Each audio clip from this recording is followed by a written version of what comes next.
Fine guys. सो जैसा मैंने आपको बोला कि आज का जो हमारा सेशन है वो आपके असेसमेंट को लेकर के है कि मतलब आप कितनी अभी प्रिपेयर्ड हो, उस पे हम कुछ क्वेश्चन करेंगे, आपसे पूछेंगे, आप अनम्यूट करके आप आंसर करोगे। Is that clear? तो चलो स्टार्ट करते हैं। तो देखो, जो इंपॉर्टेंट चैप्टर्स है as a chemistry person I can tell you कि अगर बेटा आपको एटॉमिक स्ट्रक्चर अच्छे से आता है, पीरियोडिक प्रॉपर्टीज राइट ये अच्छे से आता है, केमिकल बॉन्डिंग ये अगर अच्छे से आता है, जनरल ऑर्गेनिक केमिस्ट्री ये अच्छे से आता है, तो आप समझ लो फिजिकल के अलावा जितनी भी चीजें हैं, फिजिकल केमिस्ट्री के अलावा पूरी केमिस्ट्री में, मतलब अगर आप केमिस्ट्री को डिवाइड करना चाहो सेगमेंट वाइज, हालांकि सारी चीजें एक दूसरे से इंटरलिंक्ड है, ऐसा अलग अलग नहीं है बिल्कुल भी। तो इसके दो पार्ट आप बना सकते हो, एक तो है आपका फिजिकल, जिसको पढ़ने और पढ़ाने का तरीका बिल्कुल अलग होता है, ऑर्गेनिक एंड इनऑर्गेनिक ये बहुत नजदीक होते हैं एक दूसरे के, ठीक है। इनको पढ़ने एंड पढ़ाने का तरीका बिल्कुल अलग होता है। तो ऑर्गेनिक एंड इनऑर्गेनिक, अगर आपको ये अगर चैप्टर्स बहुत अच्छे से क्लियर है, तो आई कैन एश्योर यू कि ऑर्गेनिक एंड इनऑर्गेनिक को एटलीस्ट आपको समझने में कोई दिक्कत नहीं होगी, राइट। फिजिकल का बिल्कुल ही अलग तरीके से पढ़ाया जाता है, क्योंकि ये मोस्टली न्यूमेरिकल बेस्ड है, इसमें थियरीज कम से कम, न्यूमेरिकल प्रैक्टिस ज्यादा होती है। इनमें on the other hand I can से यू कि थ्योरेटिकल एस्पेक्ट बहुत ज्यादा होते हैं, उसकी अंडरस्टैंडिंग जितनी डीप में रहेगी उतना आप आसानी से इसको समझ पाओगे, ठीक है। एग्जाम में जब आप लिखते हो, जब कोई भी प्रैक्टिस करते हो, तो ठीक उसी तरीके से फिजिकल केमिस्ट्री में आप अगर अच्छे से प्रैक्टिस की हो, कॉन्फिडेंस आपका बिल्डअप है, तो भी एग्जामिनेशन में हर एक क्वेश्चन में 3-4 मिनट लगने वाला है, ठीक है ना। इसमें कैलकुलेशंस होंगे, आपको टाइम देना पड़ेगा। On the other hand my dear, organic and inorganic पढ़ते समय सबसे ज्यादा टाइम यही कंज्यूम करते हैं, but when it comes to performance in the examination, सबसे कम टाइम में ये ज्यादा जल्दी से सॉल्व होते हैं, मतलब ये सबसे ज्यादा प्रोडक्टिव है। बोलते हैं ना, ऐसे कॉमन सेइंग है कि जिन्होंने केमिस्ट्री अच्छा कर लिया तो सिलेक्शन तो उनका एश्योर होता ही है, रैंक भी बूस्ट कर जाता है। कहने का मतलब कि अगर आपने केमिस्ट्री में मास्टरी हासिल कर ली, मतलब आप अगर 80% 90% स्कोर करते हो केमिस्ट्री में, तो ना सिर्फ ये आपका सिलेक्शन कराता है subject, at the same time आपका एग्जाम में रैंक भी बूस्ट कराता है। एंड रीजन इज ये कम टाइम में सॉल्व हो सकता है। बच्चे सेम पेपर 30 क्वेश्चंस को अगर उन्हें अटेम्प्ट करना हो तो 1 आवर से ज्यादा टाइम लग जाएगा, चाहे वो फिजिक्स का हो चाहे वो मैथ्स का हो। लेकिन अगर केमिस्ट्री पेपर अगर आप अच्छे हो सब्जेक्ट में, तो आपका 40 to 45 मिनट में on an average it has been seen over the past year कि ये पेपर बच्चे कर लेते। तो आप ये जो 10-15 मिनट यहाँ से सेव करते हो, ये आप बाकी अपने फिजिक्स या मैथ्स जैसा भी पेपर का डिफिकल्टी लेवल हो उसके हिसाब से लगा सकते हो, ठीक है। तो ये वो टॉपिक है जिनके वजह से टाइम सेविंग होता है, और एग्जामिनेशन में हमेशा वो 1/3 करने की कोशिश करते हैं, मतलब कि फिजिकल, इनऑर्गेनिक एंड ऑर्गेनिक। तो आप समझ लो 2/3 ऑफ द केमिस्ट्री वो यहां से आने वाला है, जो कि काफी इंपॉर्टेंट है एंड टाइम सेविंग है, ठीक है। सो फिजिकल केमिस्ट्री के लिए तो अनडाउटेबली आपके मोल में क्लैरिटी रहनी चाहिए, एंड आई होप कि बहुत सारे स्टूडेंट 9-10 से ही पढ़ते हैं मोल के बारे में, उसमें होती ही है क्लैरिटी। फिर आपका स्टेट्स ऑफ मैटर हो गया, फिर आपका केमिकल एंड आयनिक इक्विलिब्रियम हो गया, राइट, थर्मोडायनामिक्स हो गया, रेडॉक्स हो गया, इन सब में एकदम अच्छे से क्लैरिटी, हर एक चीज का यूज है। अगर आप इक्विलिब्रियम में वीक हो ना, तो आपको अगला चैप्टर जो 12th में आएगा कैसे लिंक्ड है वो भी मैं बता दूं। इक्विलिब्रियम में अगर आपकी प्रॉब्लम है, तो आप 12th के इलेक्ट्रोकेमिस्ट्री में बहुत ज्यादा स्ट्रगल करोगे। इलेक्ट्रोकेमिस्ट्री में आप तब भी स्ट्रगल करोगे अगर आपको रेडॉक्स में क्लैरिटी नहीं है, क्योंकि उसका एक सेगमेंट होता है इलेक्ट्रोलाइसिस, जो कि फैराडे लॉ यानी लॉ ऑफ केमिकल इक्विवेलेंस पे बेस्ड है ना। तो ये टॉपिक का अपना इंपॉर्टेंस है, जैसा मैंने अभी बोला कि आप 11th अगर अच्छे से कर लो तो उसका हेल्प आपको 12th के टॉपिक को अंडरस्टैंड करने में होता है, ठीक है। तो इक्विलिब्रियम का यहाँ रोल है, इक्विलिब्रियम का और भी जगह रोल है, कॉलिगेटिव प्रॉपर्टीज जो 12th का टॉपिक है फिजिकल केमिस्ट्री का, वहां पे भी रोल है।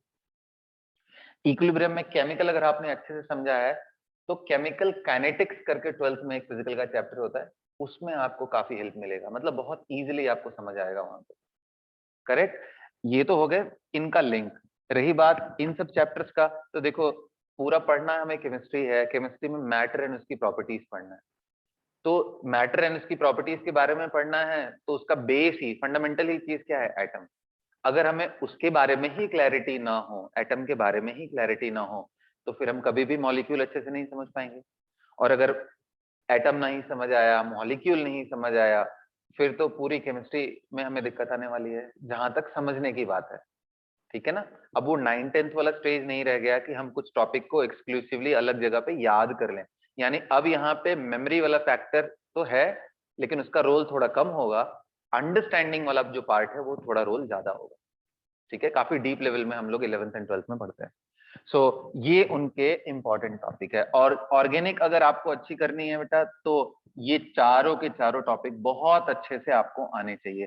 तो आज का जो मेरा असेसमेंट सेशन है, जिसके अंदर मैं चेक करूंगा कि आपको कहाँ तक अंडरस्टैंडिंग है, वो बिल्कुल इसी ऑर्डर में चलूंगा। पहले मैं कोशिश करूंगा आपके एटॉमिक स्ट्रक्चर से कुछ क्वेश्चन पुटअप किया जाए, आप अपने आंसर्स करो। ठीक है, उसके बाद हम पीरियोडिक प्रॉपर्टीज में, फिर केमिकल बॉन्डिंग, जीओसी, एक जनरल असेसमेंट लेंगे। आई नो प्रॉब्लम होगा, सब क्लैरिटी नहीं होगी, लेकिन मुझे एक आइडिया लग जाएगा इसी बहाने कि आप किस लेवल तक 11th क्लास में प्रिपेयर्ड हो। ओके, तो उसी हिसाब से कितने डेप्थ तक मुझे जाना है, कितना टाइम मुझे लगेगा, वो मैं आज असेस कर पाऊंगा आपके इस परफॉर्मेंस के लिए। ठीक है, सबको आवाज आ रही है अच्छे से? वॉइस में क्लैरिटी है? Yes sir. चलो great. So let's start with the very first and very basic question. ठीक है, बहुत छोटा सा क्वेश्चन है। जैसे बेटा मैं आपसे बोलूं कि आप बता सकते हो क्या कि सोडियम, सोडियम या सोडियम छोड़ो, मैं और सिंपल कर देता हूं। Let's talk about nitrogen. Atomic structure का अंडरस्टैंडिंग बेस्ड क्वेश्चन है। नाइट्रोजन अगर मैं आपसे पूछूं, देखो कोई भी एटम डिस्कस किया जाए तो वो बहुत छोटा है। कितना छोटा है आप सभी को मालूम है? एटॉमिक डायमेंशन कितना होता है? एक एटॉमिक डायमेंशन कितना होता है? 1 एंगस्ट्रॉम के आसपास, right? In the order of angstrom. Angstrom कितना होता है बेटा? 10⁻⁻10 मीटर, राइट? बोलिए। तो सारे एटम इसी डायमेंशन के होते हैं। तो ये हमारा कह सकते हो कि हमारे आईज से तो ये विजिबल हो ही नहीं सकते। हमारे आई का लिमिट तो यार 10⁻⁻4-5 में ही खत्म हो जाता है। उसके बाद उससे 10 टाइम्स स्मॉलर, उससे भी 10 टाइम्स स्मॉलर अगर हमें देखना हो तो हमें माइक्रोस्कोप यूज करने पड़ते हैं, वो भी बहुत एडवांस। लेकिन इस ऑर्डर में चले जाएं तो शायद वो भी हमारे किसी काम नहीं आने वाले। जो ऑप्टिकल माइक्रोस्कोप होते हैं वो भी हमें इसमें हेल्प नहीं करने वाले। तो लेकिन फिर भी एज्यूम करो आज के डेट में आपके पास ऐसी फैसिलिटीज है, और भी पावरफुल माइक्रोस्कोप्स आज के डेट में है, जैसे इलेक्ट्रॉन माइक्रोस्कोप।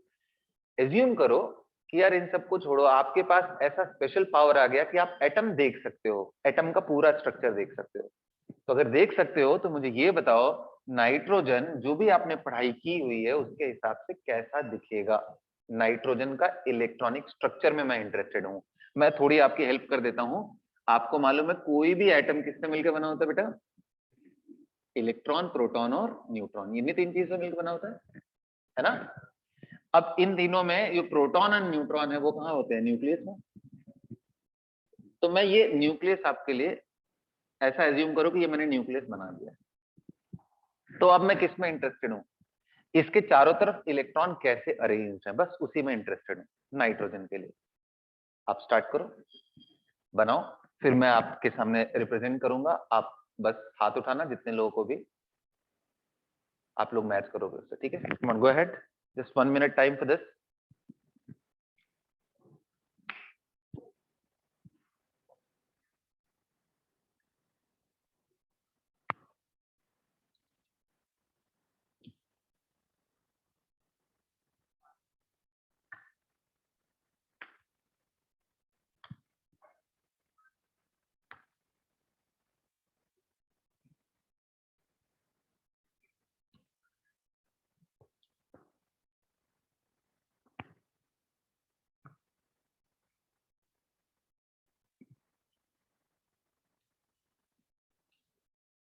आप जैसे ही कंप्लीट कर लो, आप अपना हैंड रेज कर सकते हो।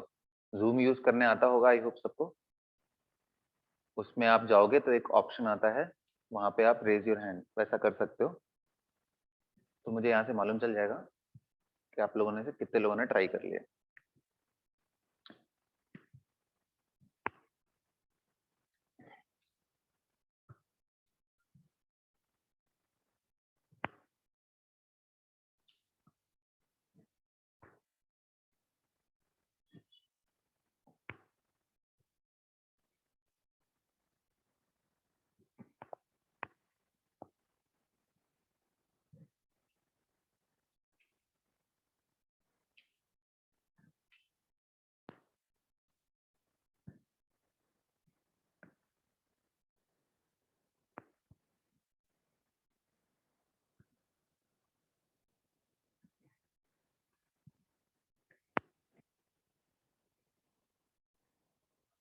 ओके, हो गया सबसे, वेरी गुड। आयुष्मान ने ट्राई कर लिया, वेरी गुड। गुरनूर, सुमेल, आप आपका नाम मैं सही प्रोनाउंस कर रहा हूँ, सुमेल? Yes, sir. ओके, मैत्री ऑल्सो। गुरनूर, आपका?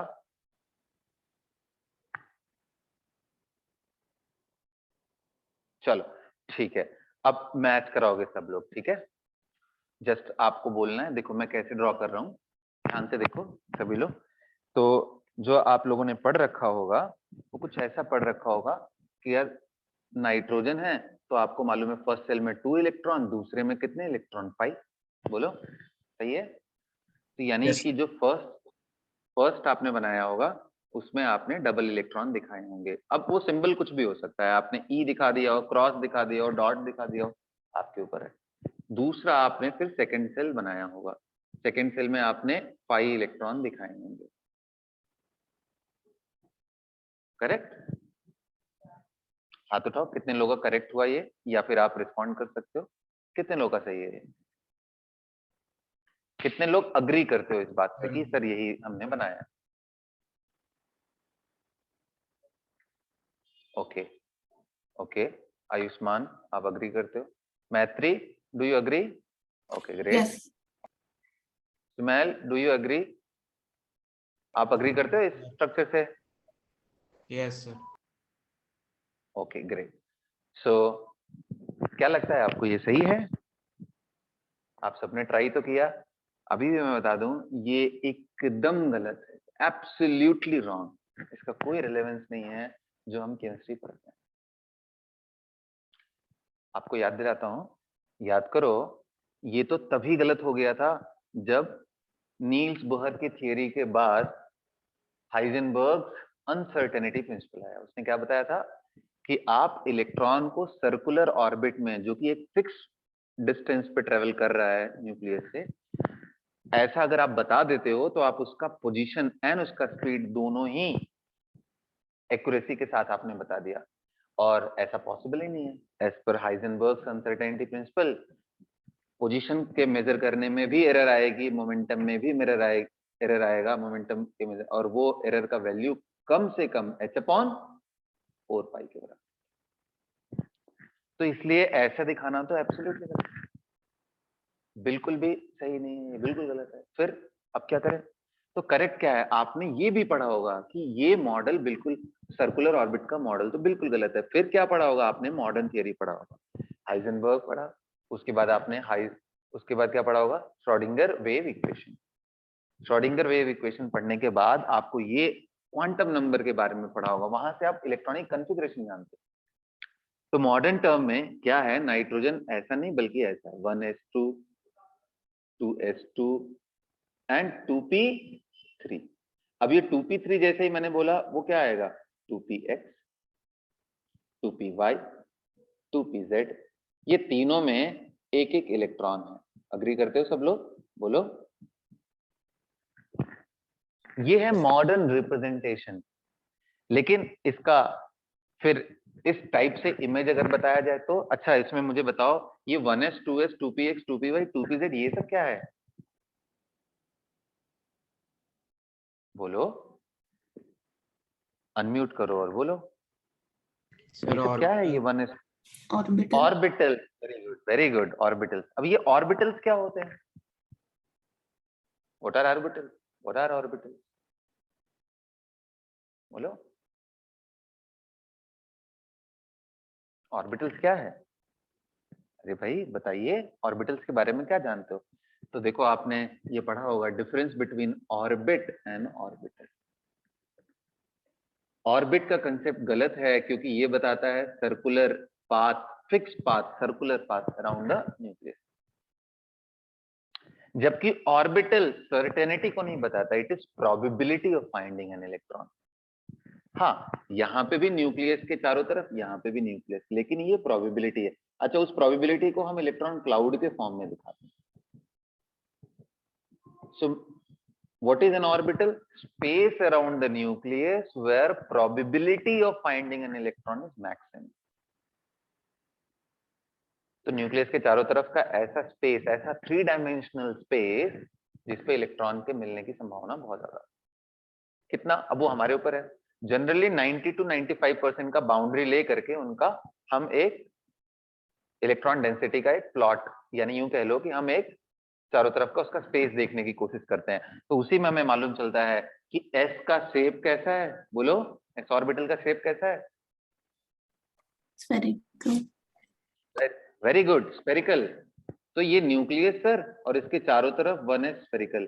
तो ये डॉट डॉट डॉट डॉट, मतलब इस पर्टिकुलर डायमेंशन जो मैंने आपको शो किया है, राइट, इसके चारों तरफ इलेक्ट्रॉन के मिलने की पॉसिबिलिटी एस में ऐसा होगा, स्फेरिकल होगा। अच्छा, पी कैसा होता है बेटा? चाहे वो एक्स हो, वाई हो, जेड हो, कोई कैसा होता है P? Dumbbell shape. Dumbbell. Dumbbell होता है। तो अगर मैं पी एक्स बोलूं तो आप बोलोगे सर एक्स एक्सिस बनाओ, और उस एक्स एक्सिस पे यहाँ बीच में न्यूक्लियस होगा, और ये कुछ ऐसा हो, डम्बल शेप। ये 2 लोब होते हैं। और थोड़ा अगर आप डिटेल में जानते हो तो यहाँ पॉजिटिव होता है, यहाँ नेगेटिव होता है। ये आप किधर भी पॉजिटिव नेगेटिव कर सकते हो। ये पॉजिटिव नेगेटिव ये क्या रिप्रेजेंट करता है? फेज रिप्रेजेंट करता है। Phase, phase, it is not the charge, क्योंकि इलेक्ट्रॉन तो नेगेटिव ही चार्ज होता है, राइट। दूसरा ये मत समझ लेना कि सर एक्सिस के एक तरफ है तो वैसा दूसरी तरफ, ये फेज रिप्रेजेंट करता है। अच्छा ठीक है, पी वाई, वैसे वाई को बनाना हो तो आप वाई एक्सिस बनाओगे और ऐसा बना दोगे। बोलो, ये पी वाई हो गया।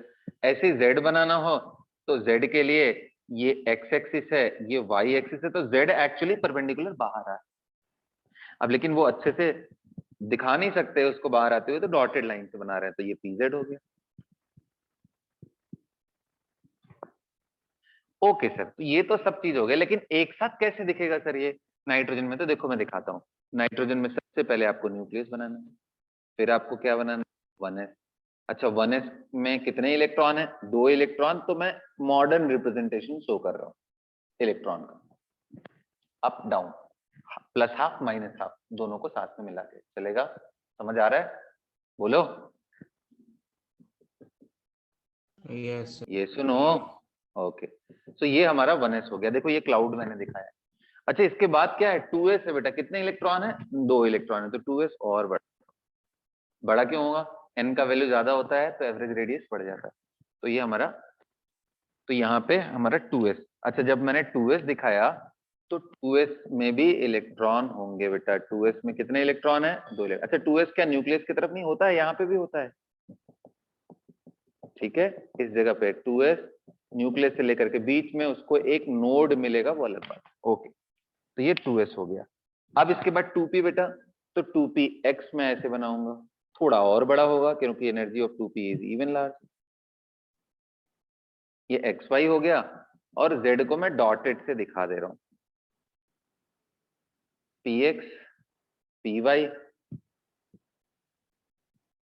एंड ये 2pz। अच्छा, तीनों में एक एक इलेक्ट्रॉन है, तो मैं एक एक इलेक्ट्रॉन दिखा रहा हूँ, अनपेयर्ड इलेक्ट्रॉन, और डॉट डॉट डॉट सिंबल दिखा रहा हूँ ताकि आप ये समझ कि ये क्लाउड को मैं रिप्रेजेंट कर रहा हूँ।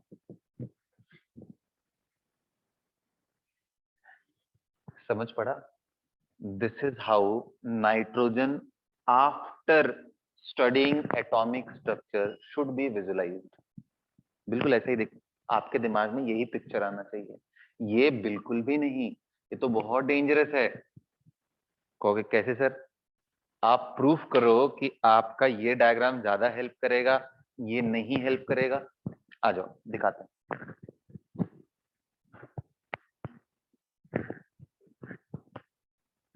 आज समझाते हैं इसके बारे में।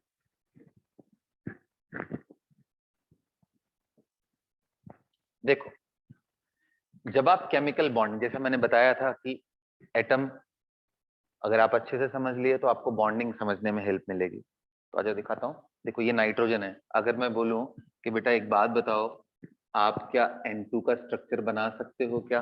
अगर मैं इसमें और थोड़ा डिटेल में बोलूं तो आप बोलोगे सर ये सर हमें तो एक बॉन्ड स्ट्रक्चर मालूम है, N triple bond N dot dot dot dot. अगला क्वेश्चन अब मैं अगर इसमें पुटअप कर दूं कि बेटा ये बताओ इसमें ये जो सिग्मा एंड पाई बॉन्ड है तो ये कौन से ऑर्बिटल के ओवरलैप से बने हैं? जैसे ही ये क्वेश्चन आएगा, और ये बड़ा कॉमन सा क्वेश्चन है, जैसे ही ये क्वेश्चन आएगा तो आप मुझे बताओ कैसे आप हेल्प कर पाओगे।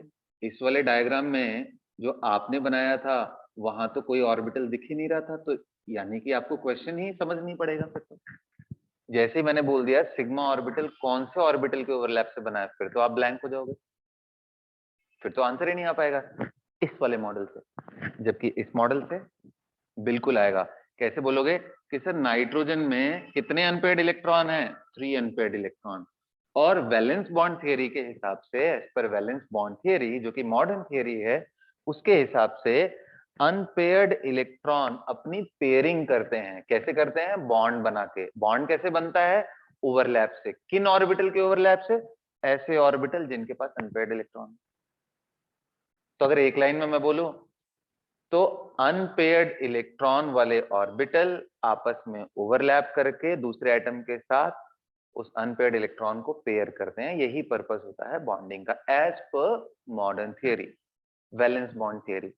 तो उस हिसाब से अगर हम देखें तो नाइट्रोजन, एक नाइट्रोजन का न्यूक्लियस को मैं N से जो पहले मैंने प्लस से दिखाया था उसको N दिखा रहा हूं सिंबलाइज करने के लिए, ठीक है। इसके बाद ये 1s, ये 2s, और इनके जो अनपेयर्ड इलेक्ट्रॉन थे बेटा वो एक था X में, एक था Y में, और एक Z में था। तीनों में था अनपेयर्ड इलेक्ट्रॉन। अच्छा, दूसरा नाइट्रोजन भी बिल्कुल ऐसे ही बनाऊंगा। नाइट्रोजन N, उसका न्यूक्लियस मैंने दिखाया, फिर 1s, फिर 2s, फिर 2p। अब देखो मैंने ओवरलैप करा दिया, अनपेयर्ड अनपेयर्ड पेयर्ड हो गए। इधर के ऑर्बिटल को मैं ऐसे दिखा। तो ये जो बॉन्ड बना है, जो along the line joining nucleus बना है, इसी बॉन्ड को हम सिग्मा बोलते हैं। बोलते हैं ना, sigma bond is formed along line joining two nucleus या इंटर न्यूक्लियर एक्सिस, यही बोलते हैं।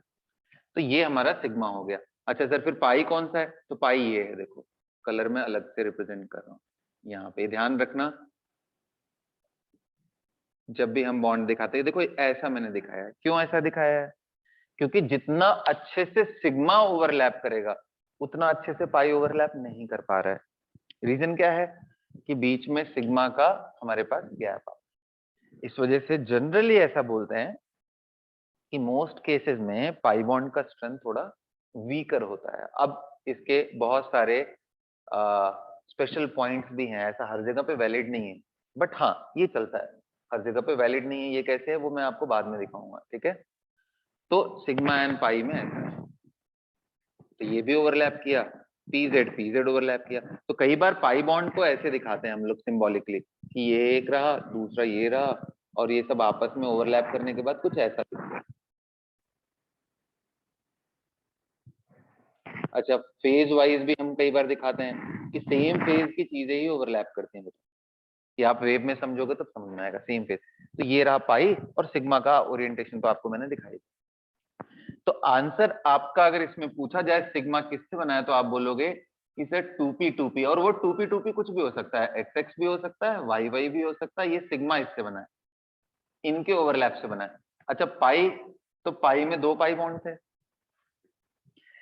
पाई में 2 पाई बॉन्ड थे।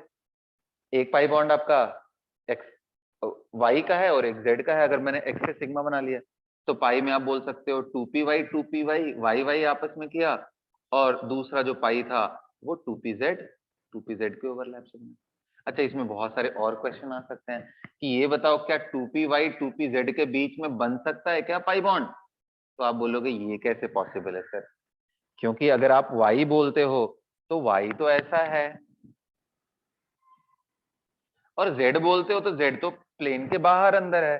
कहने का मतलब कि एक हमारा ऑर्बिटल कुछ ऐसे आ रहा है और दूसरा ऑर्बिटल कुछ ऐसे आ रहा है, तो जब ये आएंगे तो इनके न्यूक्लियस आपस में ओवरलैप होते हुए दिख रहे हैं, ऑर्बिटल्स तो कहीं नहीं दिख रहे हैं। तो इसलिए सेम ओरिएंटेशन का होना जरूरी है। y के साथ y ही ओवरलैप कर सकता है, z के साथ z ही ओवरलैप कर सकता है। कभी भी y z x z इनके कॉम्बिनेशन अलाउड नहीं होते बॉन्ड बनाते। समझ पड़ा? तो ये मेरा पहला क्वेश्चन था। इससे मुझे ये समझ पड़ा कि आप एटॉमिक स्ट्रक्चर में समझे क्या हो। देखो अभी मैं बोलूंगा कॉन्फ़िगरेशन लिखने के लिए, सब लिख लोगे।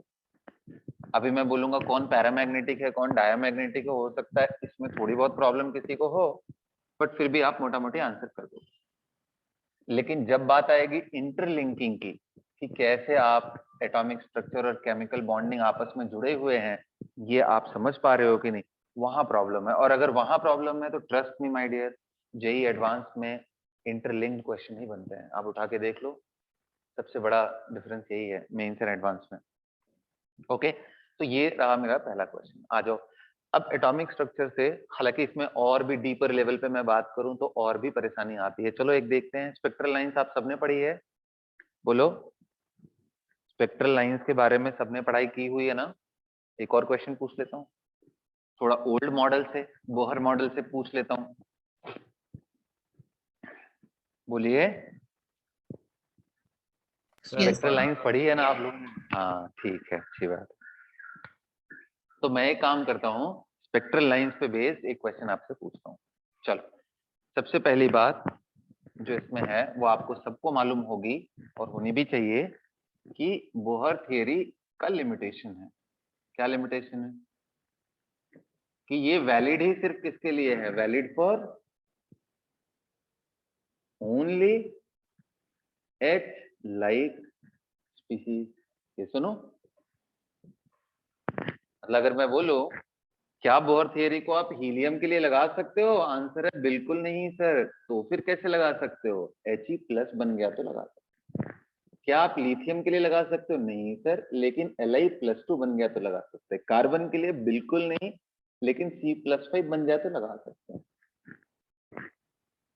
क्योंकि जैसे ही आप इस पे ऐसा चार्ज डालते हो तो वैसे ही हीलियम के पहले जो 2 इलेक्ट्रॉन थे वो बन के क्या हो गए? 1। और अगर 1 इलेक्ट्रॉन हो गया तो बिल्कुल ये हाइड्रोजन की तरह हो गया। तो H लाइक बोलने का मतलब क्या होता है? Species which have just 1 electron and 1 nucleus. ऐसे स्पीसीज को ही बोलते हैं हम H लाइक। उन सब के लिए लगा सकते हैं। तो चलो, तो मैं आपको क्वेश्चन इसी पे बेस दे रहा हूं, कि बोहर थ्योरी पे ही बेस। और क्वेश्चन ये है आपसे कि हाइड्रोजन लाइक स्पीसीज के लिए ऐसा देखा गया कि किसी nth स्टेट से इलेक्ट्रॉन इलेक्ट्रॉन जब ग्राउंड स्टेट में आ रहा था, यानी n = 1 में, जब यहां से वो यहां तक आ रहा था, बीच में बहुत सारे आपको मालूम है गैप्स हैं, तो टोटल कितनी लाइंस मिली हमें? Total lines that we got is 10। Question फिर से क्लियर कर रहा हूं। For any H like species during the transition of an electron from any nth state to n = 1, इस ड्यूरेशन में जब भी इलेक्ट्रॉन आ रहा है तो total lines which we observe was 10। अब मेरा क्वेश्चन ये है कि इन 10 लाइंस में से बेटा आप मुझे ये बताओ, कितनी लाइन इंफ्रारेड रेडिएशन में है, कितनी लाइंस विजिबल में है, और कितनी अल्ट्रावायलेट में है? ये मेरा आपसे क्वेश्चन है, ट्राई करो। अगर ये आपने बता दिया, इसका मतलब आपको बोहर थियरी के इस सेगमेंट में बहुत अच्छी क्लैरिटी है। ट्राई करो आराम से, मैं आपको 2 से 3 मिनट दे सकता हूँ इसको ट्राई करने में।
जैसे ही हो जाए आप हाथ उठा सकते हो, you can raise your hand.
कर लिया बच्चों?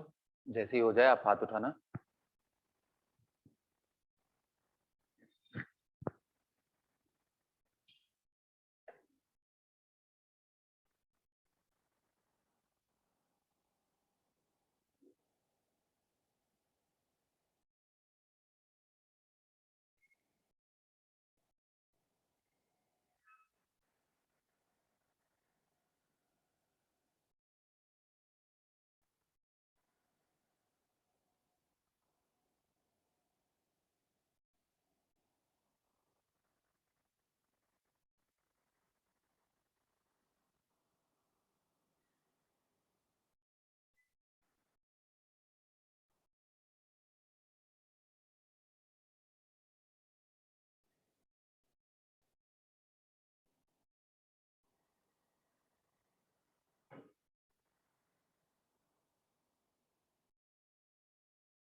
चलो हो गया।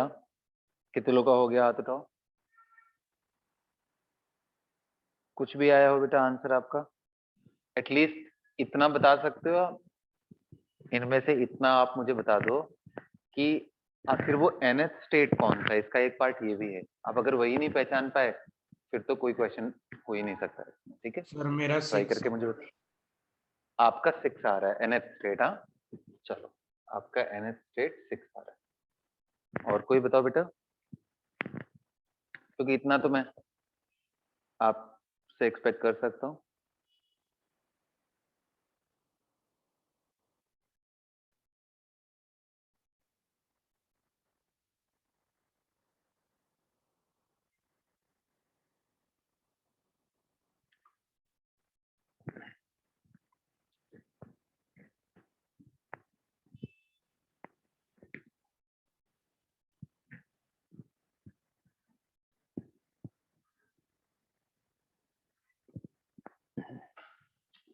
चलो आ जाओ, बहुत टाइम हो गया मेरे ख्याल से। अब मैं बताता हूँ।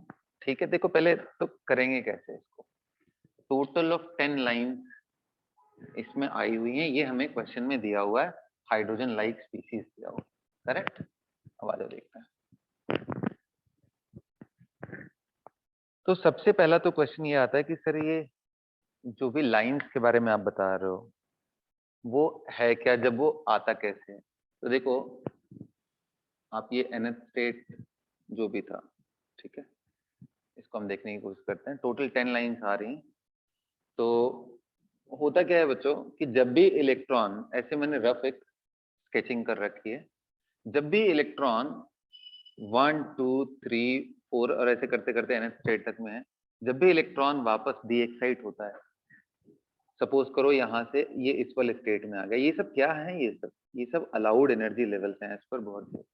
कहने का मतलब इलेक्ट्रॉन इनमें अपना टाइम स्पेंड कर सकता है, हालांकि बहुत थोड़ा सा टाइम स्पेंड करता है, बट तो जैसे इलेक्ट्रॉन यहाँ से यहाँ आएगा, तो अब बताओ इलेक्ट्रॉन की एनर्जी हायर सेल से लोअर सेल में जब भी आता है, आपको उम्मीद है याद होगा कि एनर्जी कैसे निकालते हैं, En for hydrogen like species -13.6 Z²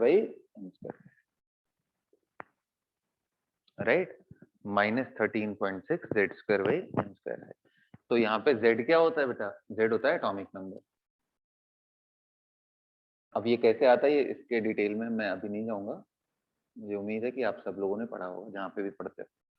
n is equal to 1 के लिए अगर मैं वहां रखूं हाइड्रोजन के लिए फॉर H जस्ट मान लो कि H एटम है, तो ये कितनी एनर्जी आएगी, -13.6 इलेक्ट्रॉन।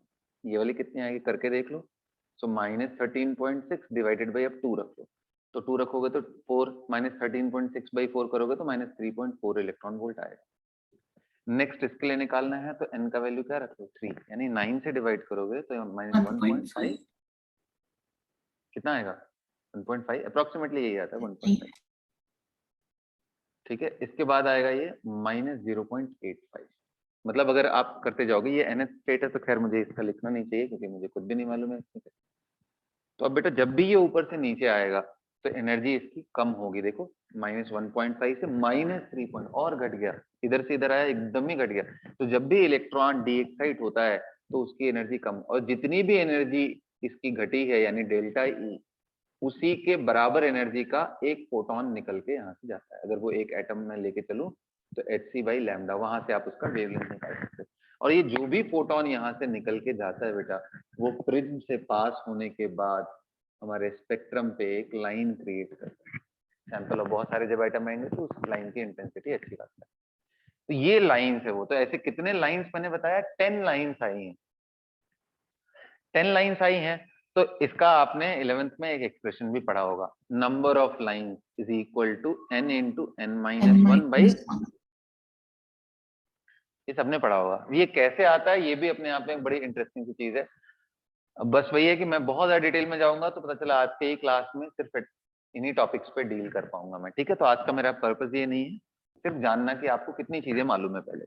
तो चलो n इंटू n-1/2 लगा लिया, टोटल लाइन्स 10 आ रही थी सर, तो यहाँ से n into n-1 is equal to 20 आ गया। अब देखो एक तरीका होता है आप क्वाड्रेटिक बना के सॉल्व करो, कि आप इसको क्या लिखो, n² - n - 20 is equal to 0। अब आप लगा दो क्वाड्रेटिक इक्वेशन का फॉर्मूला लगाओ और वहां से निकालो क्या था, हाँ -b plus minus √/d by कितना होता है नीचे 2a। ये करके देख लो, या मैं बोलूंगा यार इतना क्यों दिमाग लगाओगे बच्चा, ये इंटीजर ही हो सकते हैं। तो आप सोचो एक रैंडम कोई वैल्यू ले लो, उसके हिसाब से एडजस्ट कर लो। जैसे 20 आ रहा है ना, तो एज्यूम करो इसको 5 एंड 5 लेकर के एक बार चेक करो।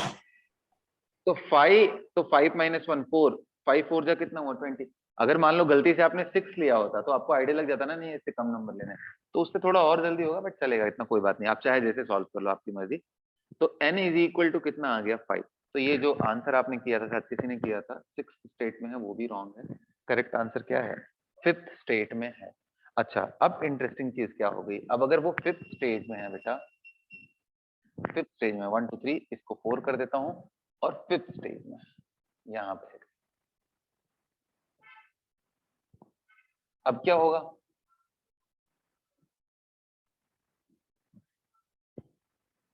अब क्या होगा, तो अब देखो हम सारी पॉसिबिलिटी ड्रॉ करेंगे, क्योंकि हमने क्या पूछा था आपसे, कितनी अल्ट्रावायलेट में है, कितनी विजिबल में है, कितनी इंफ्रारेड में है, राइट।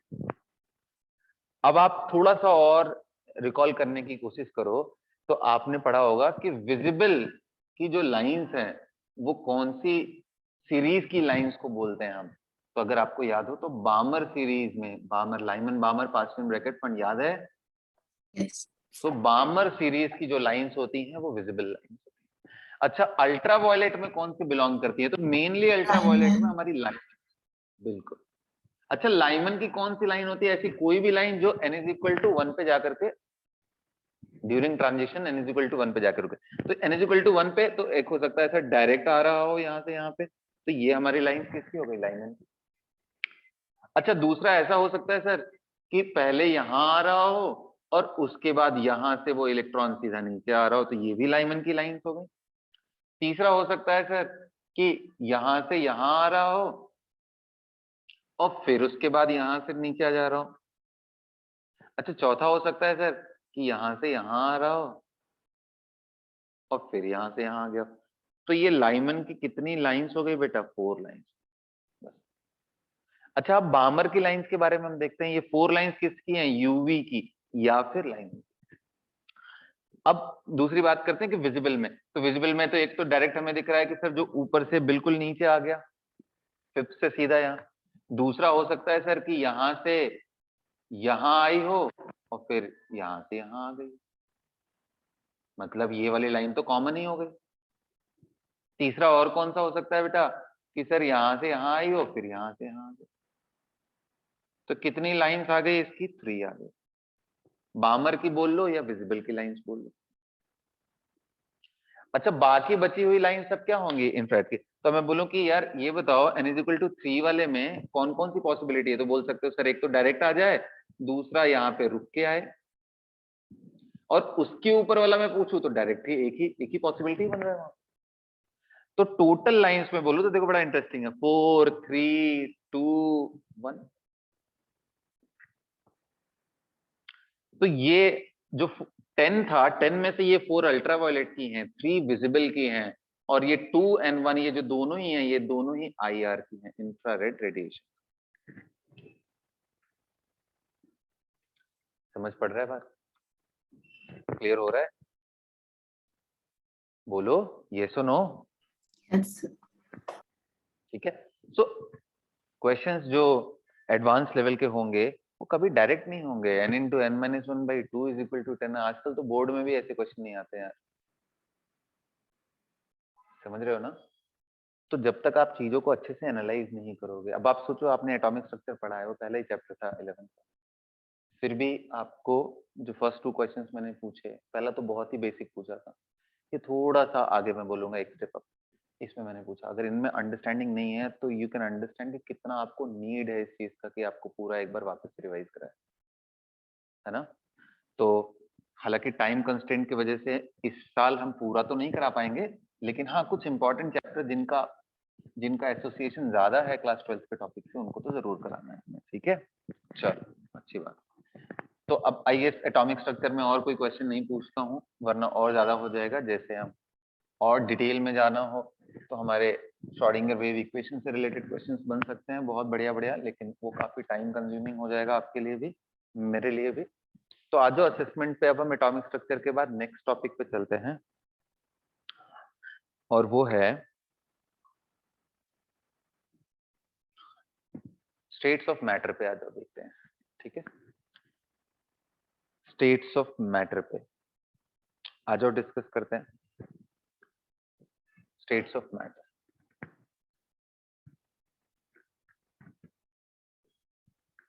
इनके कुछ क्वेश्चंस देखेंगे, इंपॉर्टेंट बहुत ही बेसिक, एकदम जो आसानी से आप क्रैक कर सको वैसे क्वेश्चंस पूछेंगे।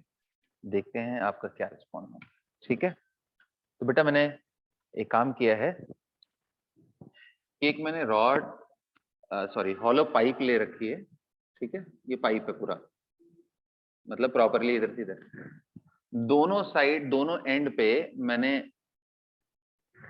सोर्स रखा है गैसेस का, सच दैट कि जो ये प्रेशर टेम्परेचर है वो सब एकदम एक जैसा है।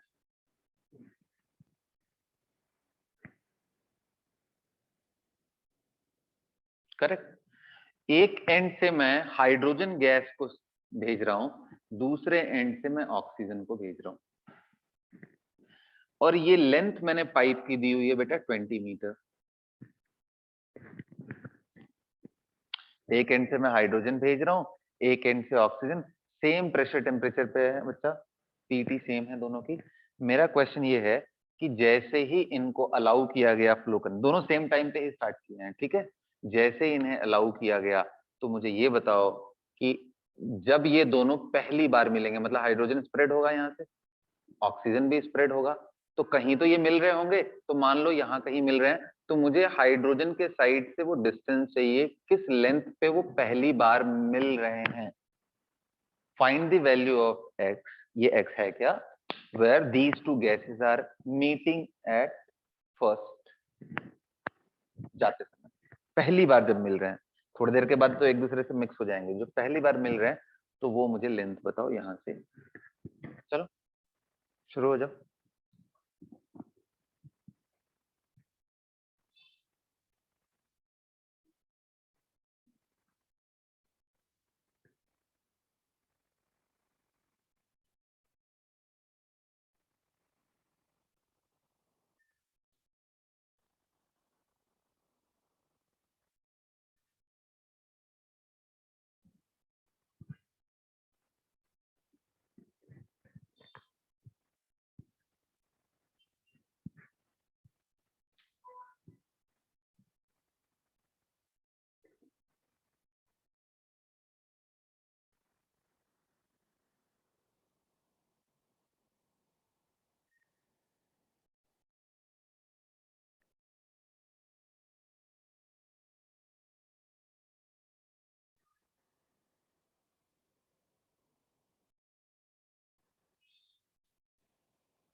चलो बेटा हो गया, ट्राई कर लिया, किसी का आंसर आ रहा है?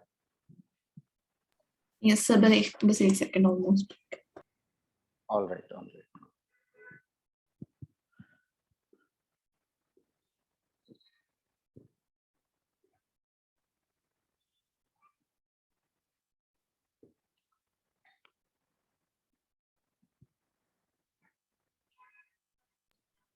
Sir, 16 meters. 16 आ रहा है, वेरी गुड, देखेंगे, विल सी।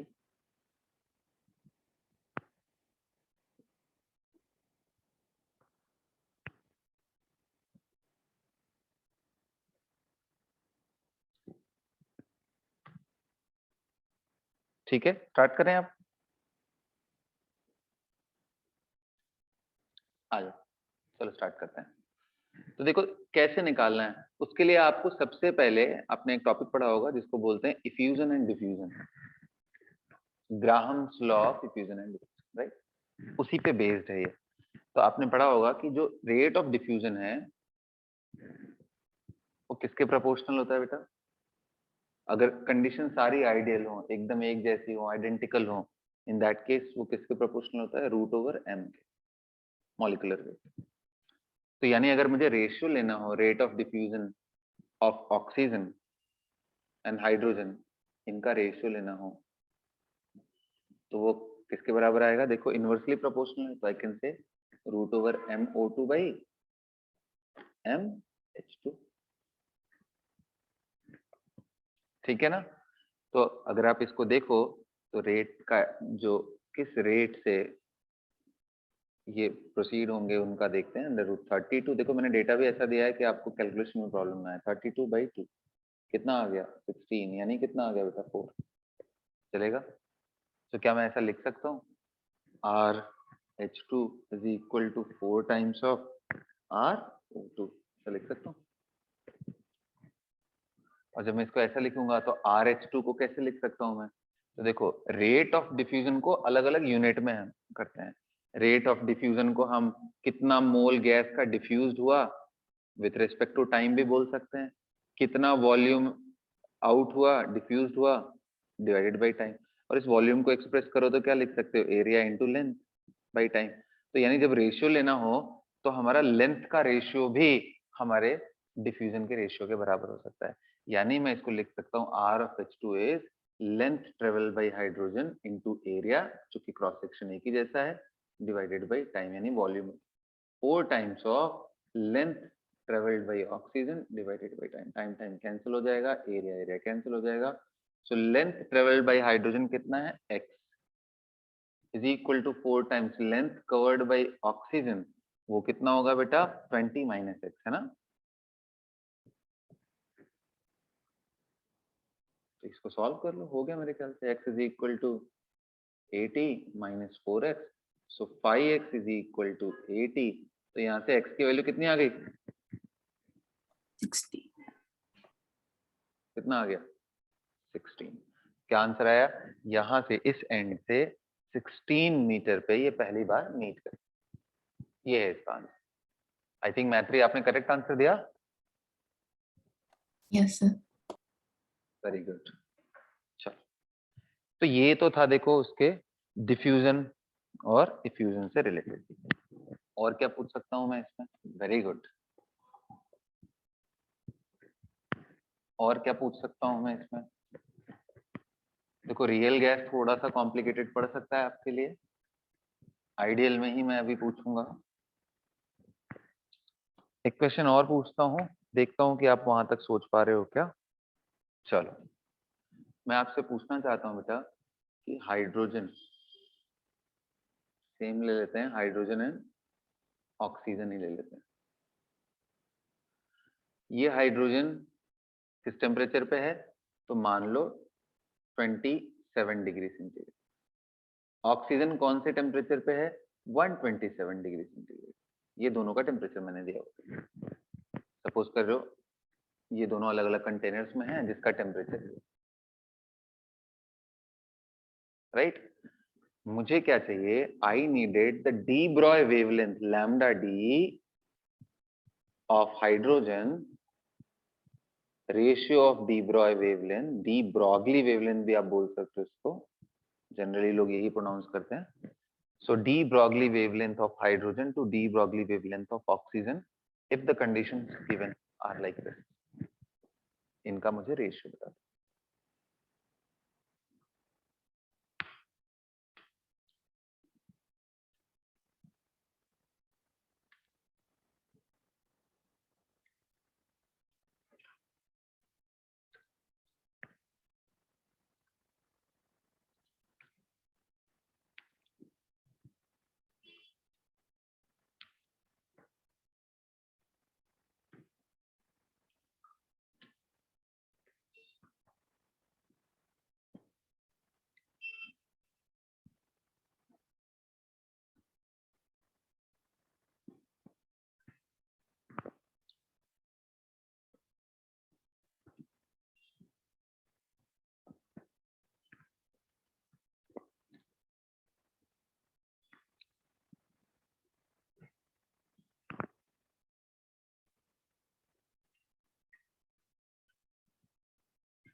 थोड़ा सा हिंट देता हूँ आपको, इसमें एवरेज वैल्यू यूज करोगे तो आपको थोड़ा इजी रहेगा, क्योंकि मॉलिक्यूल्स के स्पीड तो कुछ भी हो सकते हैं।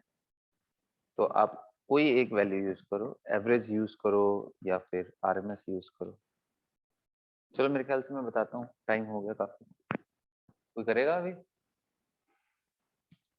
कोई अटेम्प्ट कर रहा है?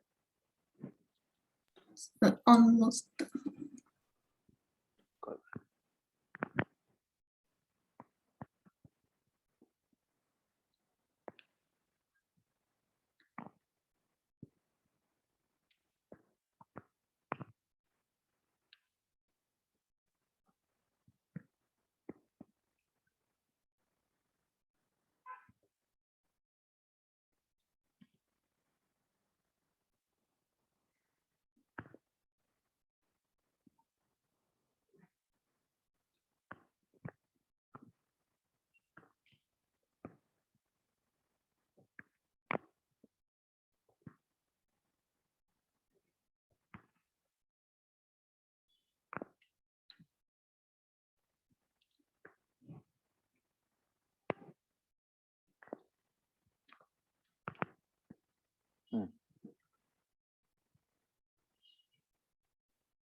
चलो बेटा टाइम अप हो गया। देखो कैसे करेंगे, आपको मालूम है डी ब्रॉगली या डी ब्रॉय वेवलेंथ कैसे लिखते हैं हम? H/mv, सबको मालूम है ये? इसको थोड़ा काइनेटिक एनर्जी के टर्म में एक्सप्रेस करें तो कैसा आ जाएगा? H डिवाइडेड बाई इस mv को आप लिख सकते हो, देखो तो मैं लिखने जा रहा हूँ √2k kinetic energy into m। करके देखो, इसको ओपन करके देखो। 2 इंटू काइनेटिक एनर्जी क्या होता है? हाफ mv² होता है इंटू m, तो यानी क्या बन गया? m² v²। इसका रूट ओवर मैंने लिया है, करके देखो ये क्या बन गया? mv। मैंने उसके टर्म में एक्सप्रेस किया। आपकी मर्जी, आप फर्स्ट कोई भी एक्सप्रेशन ले लो, किसी से भी सॉल्व हो सकता है। तो अगर मुझे ये रेशियो चाहिए तो basically lambda D by lambda D of hydrogen to oxygen. तो जब मुझे हाइड्रोजन चाहिए तो मैं ये लिखूंगा,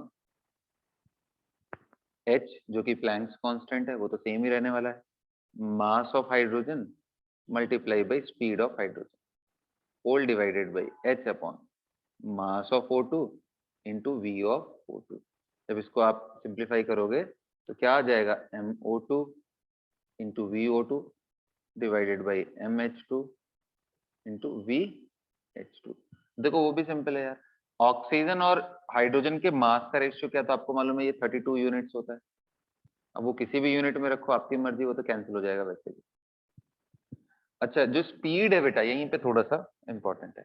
स्पीड की वैल्यू आप कोई भी रखो लेकिन एक ही रखना, मतलब कि आपने देखा होगा कि हम लोग मोस्ट प्रोबेबल स्पीड VMP, कोई बताएगा वैल्यू कितना होता है? √2RT/m, ये होता है ना। RMS स्पीड, RMS वो कितना होता है? √3RT/, एवरेज स्पीड क्या होता है? तो कोई एक रखो आप, 8RT/m, कोई एक ही रखो आप। तो कोई भी एक रखोगे तो चलो रख करके देखते हैं। √2RT, देखो टेम्परेचर दोनों का अलग अलग दिया है मैंने, आप रख लो।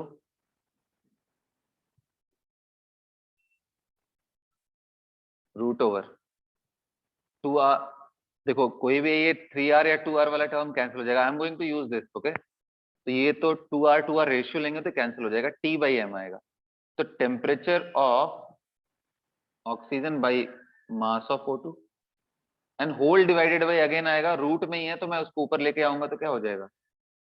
m of H2 upon temperature of H2। Do you guys agree with me? यही होगा ना? बोलिए। Yes, sir. तो बस अब ये सॉल्व कर सकते हैं, बहुत सिंपल है यार। कितना आएगा? 32/2। इसको सॉल्व कर लो यार, 16 आ गया यहाँ पे। रूट में देख लेते हैं कितना आएगा।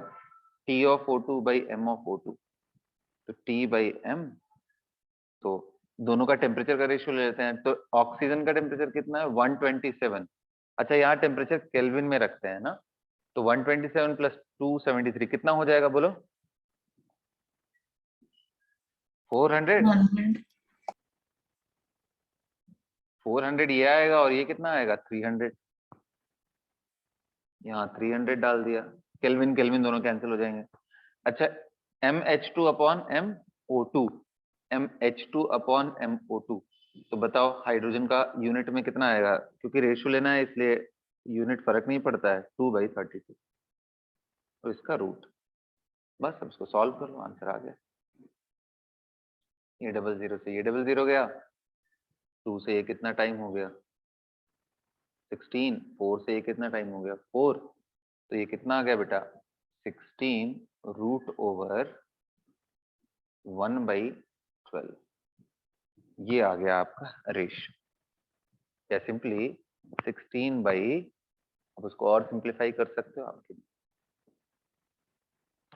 तो देखो कैसे स्टेट्स ऑफ मैटर और पुराने टॉपिक को हम ऐसे यूज करके जोड़ सकते हैं।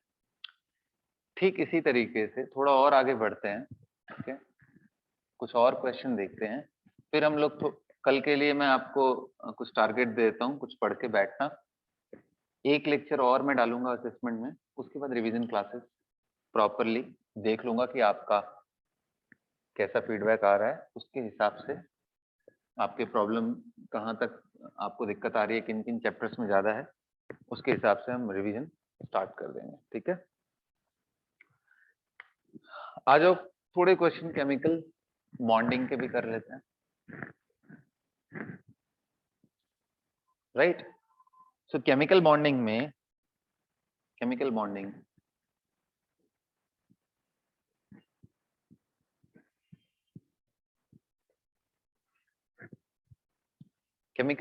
में आपने पढ़ा होगा स्टार्टिंग फ्रॉम लुईस थियरी, उसके बाद VSEPR आपने पढ़ा होगा, ऐसे करते हुए डाइपोल वगैरह से रिलेटेड ये सब चीजों के बारे में पढ़ा होगा। तो जो मेरा पहला क्वेश्चन है वो डाइपोल से रिलेटेड, राइट, डाइपोल से रिलेटेड। डाइपोल सबको मालूम है, डाइपोल मोमेंट के बारे में बोलो। Yes. Yes, sir. ग्रेट, सो बस इतना ही इसमें क्वेश्चन है कि identify the polar substance given among the following molecules given to you। आपको सिर्फ वही बताना है कि इनमें से पोलर कौन सा है। पोलर यानी डाइपोल मोमेंट की वैल्यू नॉन जीरो होगी, राइट, ये पोलर सब्सटेंस। तो आपको ये आइडेंटिफाई करना है कि कौन कौन से इसमें से पोलर है। तो जो फर्स्ट मैं आपको दे रहा हूं वो मैं दे रहा हूं आपको CCl4, सेकेंड मॉलिक्यूल दे रहा हूं BCl3, थर्ड मॉलिक्यूल दे रहा हूं वो दे रहा हूं आपको CO2, इसमें थोड़े ज्यादा दूंगा मैं, आपको नंबर बताना है बस, ठीक है। फोर्थ में दे रहा हूं आपको SF4, फिफ्थ दे रहा हूं बेटा मैं आपको इसमें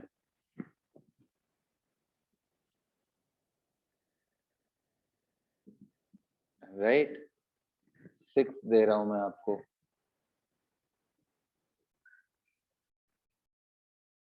सेवेंथ दे रहा हूं बेटा मैं आपको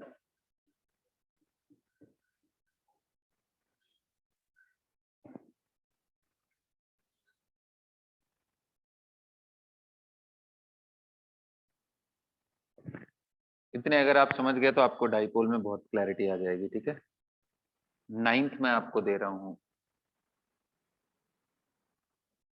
आई थिंक इतना बहुत है, आप इसको अगर प्रॉपरली रिस्पॉन्ड कर देते हो तो इसमें आपको पूरी क्लैरिटी है। ये 9 जो मैंने आपके सामने मॉलिक्यूल्स रखे हैं इनके बारे में बताओ, इनमें से कौन कौन से ऐसे हैं जो पोलर है।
सर इसमें से 2 पोलर दिख रहे हैं।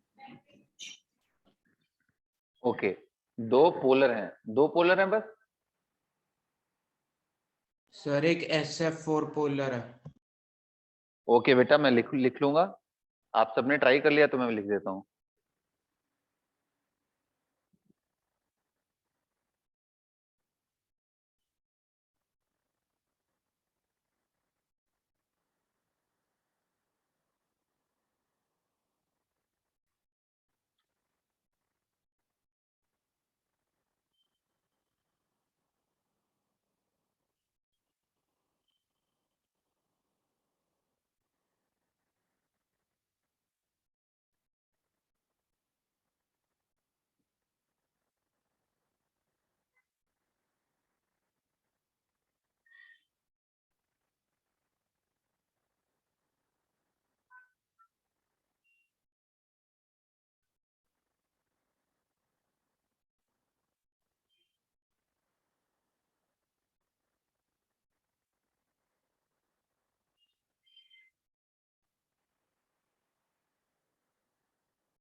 चलो, हो गया?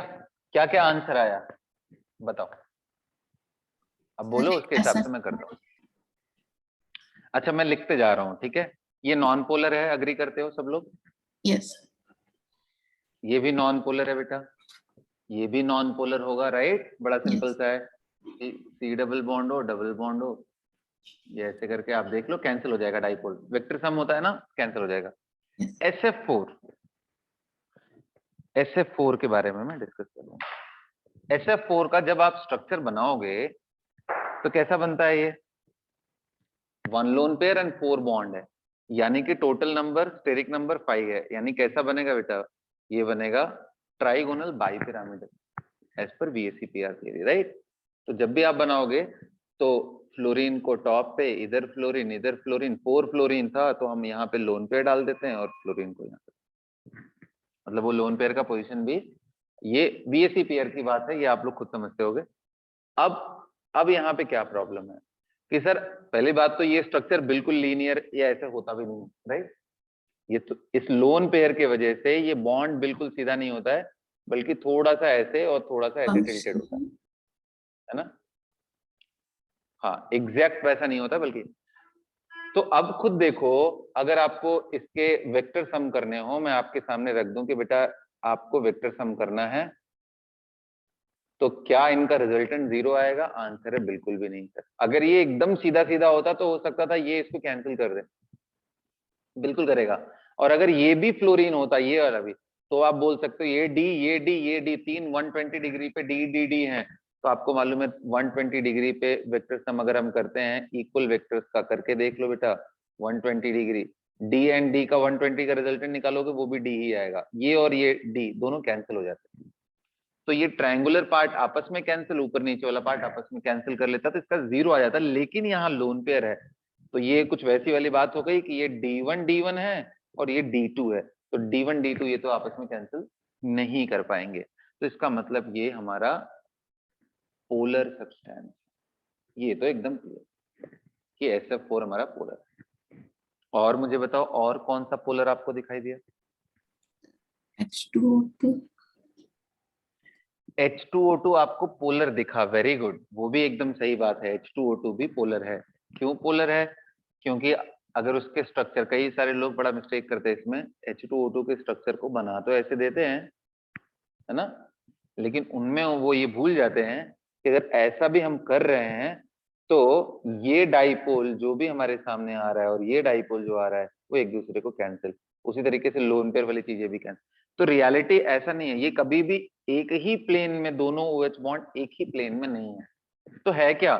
ये बिल्कुल ऐसा half open book like structure होता है ना, किताब को पूरा भी मत खोलो, पूरा खोल दिया तो अलग बात है, उसको हल्का सा बंद करके रखो, तो जब आप ऐसा करते हो, ये एंगल 180 डिग्री नहीं होता है बेटा, ये एंगल अलग अलग फेज में, सॉलिड फेज में, गैस फेज में ये वेरी करता है।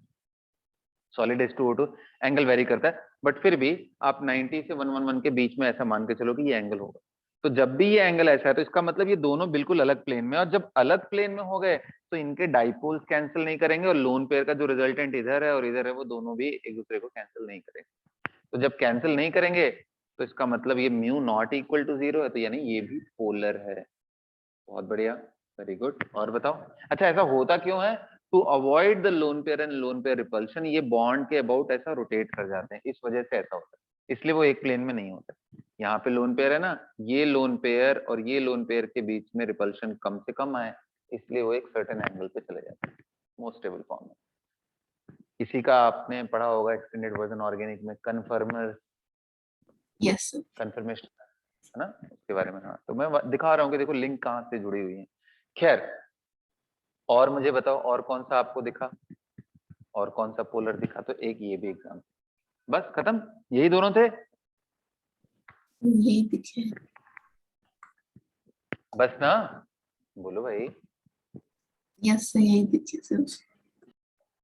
हाँ, तो इसके और भी आंसर हैं, जैसे आप XeF2 को देखो, तो XeF2 बड़ा इंटरेस्टिंग सा मॉलिक्यूल है, इसमें 3 लोन पेयर्स हैं, और ये तीनों ही लोन पेयर आपको मालूम है कि यहाँ पे हम लोग यहाँ रखने वाले, fluorine at the top and the bottom, ये एक दूसरे को कैंसिल करेंगे। ये लोन पेयर वाले चीज वही हो गई कि सर ये D1 D1 है तो ये आपस में कैंसिल, और ये D2 D2 D2 120 पे है तो ये आपस में कैंसिल कर ले, तो इसलिए ये भी नॉन पोलर ही है, नॉन पोलर। उसी तरीके से XeF4 जब बनाओगे तो लोन पेयर होने के बावजूद ये बड़ा रेगुलर सा स्ट्रक्चर है, लोन पेयर ऊपर नीचे एक दूसरे को कैंसिल कर देता है, और ये फ्लोरीन एकदम अपोजिट में जो भी है वो एक दूसरे को कैंसिल कर देता है, तो ये भी हमारा नॉन पोलर है। अच्छा, ये भी नॉन पोलर है क्योंकि ऊपर और नीचे आप देखो तो अगर ये डी डाइपोल, ये डी डाइपोल, ये एकदम कैंसिल कर लेंगे, लेकिन फिर से एक बार प्रॉब्लम आती है बेटा, किस केस में? ये वाले मॉलिक्यूल के केस, जिसको आपने इग्नोर कर दिया, ध्यान नहीं दिया। यहाँ पे फिर से देखो वो प्रॉब्लम है लोन पेयर वाले ऑक्सीजन की, तो जैसे H2O2 के साथ प्रॉब्लम है, बस फर्क क्या पड़ा भाई, H2O2 में एक बीच में बॉन्ड है, यहाँ कुछ नहीं है, यहाँ इन बॉन्ड्स के बीच में एक बेंजीन का स्ट्रक्चर इंसर्ट कर दिया, बट प्रॉब्लम अभी भी है। तो यहाँ पे भी जैसे H2O2 का आपने आंसर किया, उसी तरीके से ये दोनों OH भी, ये दोनों OH भी सेम प्लेन में बेटा प्रेजेंट नहीं रहते हैं, ये दोनों OH भी सेम प्लेन में, और अगर एक बार सेम प्लेन में नहीं हो, बिल्कुल कुछ ऐसा ही स्ट्रक्चर, बस बीच में बेंजीन आ जाता है, तो जब ऐसा है तो इनका भी डाइपोल मोमेंट 0 नहीं होगा, ये भी आपका पोलर सब्सटेंस में काउंट होगा। This is also polar, very very important. OH आ जाए, OR आ जाए, OCOOH आ जाए, कुछ भी आ जाए, ऐसे मॉलिक्यूल्स ऊपर नीचे रखेंगे तो ये पोलर नहीं। समझ आया? Yes, तो sir. देखो छोटी छोटी अच्छी बात है, तो इस तरह के बहुत सारी चीजें और भी करेंगे। तो आज के सेशन को मैं यहीं पे रोकता हूँ, ठीक है, थोड़ा आप और प्रिपेयर्ड हो जाओ, कल इसी केमिकल बॉन्डिंग में थोड़ा एक्सटेंड करेंगे हम लोग। देखो इक्विलिब्रियम तो चूंकि मुझे रिवीजन फेज में पढ़ाना है तो उसमें टेस्टिंग का कोई मतलब ही नहीं है, राइट? वो तो मैं आपसे एक असेसमेंट का वो भी ले लूंगा कि कैसा आप कर रहे हो, मतलब टॉपिक में किन किन टॉपिक्स का आपको मेनली चाहिए, जो कॉमन टॉपिक और जो मेरे दिमाग में टॉपिक चल रहे हैं उनका मर्जर करके हम एक फॉर्मेट बनाएंगे, ठीक है? सो आप बॉन्डिंग अच्छे से पढ़ के आओ, कल GOC पढ़ के आओ, रेडॉक्स पढ़ के आओ, ये सब चीजें अच्छे से पढ़ के आओ ताकि कल के असेसमेंट में थोड़ा और मजा आए और आप इनपुट दे पाओ अच्छे से, ठीक है?